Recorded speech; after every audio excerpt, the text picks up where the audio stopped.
Ədliyyə Nazirliyi Penitensiar Xidmətin Bakı İstintaq Təcridxanasında Tibb Baş İdarəsinin həkimləri ilə birlikdə Tofiq Yaqublunu müayinə etdik.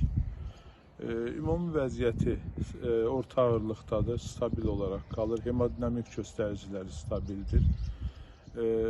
Sadəcə olaraq acılığa bağlı ümumi halsızlığı, zəifliyi, yeriməkdə çətinliyi qalır.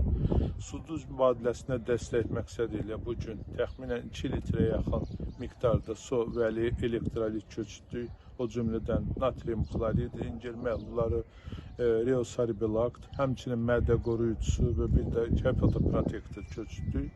İnfuziya normal keçdi, ağırlaşma qeyd edilmədi. İnfuziyadan sonra müəyyən yüngüllük hiss etdi. Hal-hazırda öz yerindədir.